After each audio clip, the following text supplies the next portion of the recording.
Então vamos lá, né? Vamos dar sequência aqui. Deixa eu tirar um desses textos e 4 desses ícones aqui.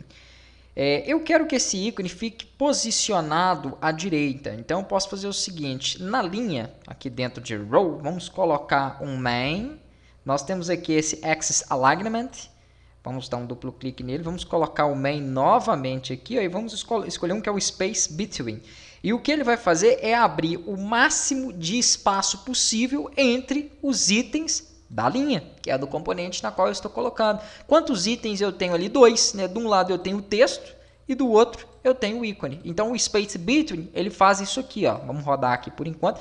Eu vou ter que rodar bastante vezes para poder mostrar para vocês, para que fique bem claro, né, para que vocês consigam realmente entender o que está acontecendo e quais são as diferenças. Então no início pode ficar um pouquinho chato. Acho que eu acabei aqui retirando.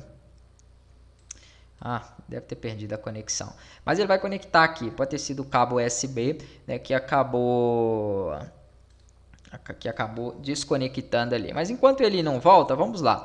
O que mais nós temos aqui além desse space between? Nós podemos utilizar aqui também para o próprio corpo da página uma margem, né? E aqui nós podemos passar para ele o seguinte: vamos colocar um padding, que é um espaçamento, e aqui vamos utilizar o Edge Insets. Eu cheguei a mostrar algumas propriedades disso também para vocês aí nos cursos introdutórios, né? Vamos utilizar o Only, porque nesse caso eu quero colocar padding, que é um espaçamento. É meio parecido, mas tem uma diferença aí.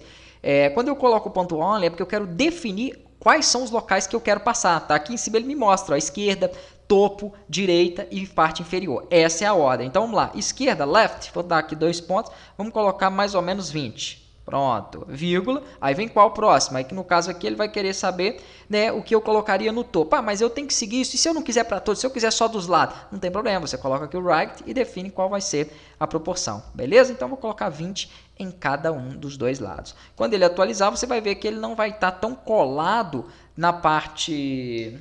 Eu vou desconectar. O problema é que se eu desconectar e conectar novamente, ele perde a comunicação com...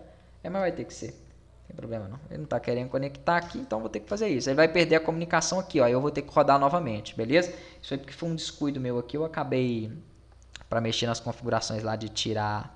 Ó, coloquei um ponto e vírgula que não existe ali. Pronto, é vírgula porque são propriedades. Para poder tirar a senha que eu estava colocando a todo momento, então eu acabei tendo que desconectar ali, porque fui pegar o telefone, por isso que deu isso. Mas já vou rodar aqui novamente para vocês poderem estar vendo a tela dele e entender o que aconteceu. Então, por enquanto, ele só vai abrir um espaçamento do lado esquerdo e direito, né? Nos demais eu não coloquei. E aí ele não deu não, porque ele não rodou. Vamos ver aqui, ó. Não, perdão, ele está rodando ainda, né? Ele mostrou o que estava anteriormente. Até é bom que dá para a gente comparar. Então aqui agora ele vai abrir um espaço na esquerda e na direita. Por enquanto esse debug vai ficar porque ele está rodando em debug. Depois nós vamos executar como release no final dos projetos. E aqui ele vai abrir um espaço, né, entre a primeira coluna e a última, que foi o que nós definimos ali também. Voltando aqui, nós vamos fazer o seguinte: abaixo da linha eu também posso colocar aqui para ele... vamos colocar aqui, ó, um espaçamento. Eu vou abrir também um espaçamento ali. Eu vou aguardar ele rodar aqui primeiro. Então vamos lá, ele abriu aqui, ó, só que as informações do meu telefone aqui estão passando em cima. Então depois nós vamos testar isso aqui para poder ver, ó, para que ele não fique com essa... Ou então eu posso dar uma margem um pouco maior aqui para ele. Mas por enquanto é isso mesmo. Eu queria ele sem margem na parte superior. Então dessa forma, vamos abrir aqui um pouquinho, ó. Top 10.0. Se ele ficar colado, ele vai ficar lá em cima, mas depois eu posso ajustar isso. O que nós vamos fazer agora é o seguinte: vamos criar aqui para ele uma... Já ia para o navegador ali, mas a gente não pode colocar nele, ó.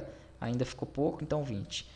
Vamos criar aqui para ele uma condição que é o seguinte, ó. Tá aqui, ó, de um lado o nosso ícone, depois nós vamos mexer nele também, do outro lado, né, o texto. Tudo isso que vier aqui no cabeçalho é interessante que esteja também separado do projeto. Tá? Então vamos organizar isso aqui da seguinte forma: dentro da source eu vou criar mais um pacote, eu vou chamar de... Não, pode ser componentes, né? Porque depois se eu precisar de um rodapé, aí eu não preciso criar uma outra pasta, eu coloco aqui dentro dela. Vamos fazer isso então. Então vai ser a componentes, botão direito, vem aqui em Dart File e cria um arquivo chamado cabeçalho.dart. e aqui dentro vai ficar toda a estrutura do cabeçalho. Vamos pegar aqui em uma delas essa estrutura inicial da classe, mais o import, mais o override. Pronto. Vamos inserir aqui. Aqui não vai ser tela inicial, vai ser cabeçalho. E aqui a mesma coisa. Stateful with get. Ele vai iniciar então criando aqui um estado, né, para minha classe de cabeçalho. Na próxima aula nós vamos dar sequência aqui.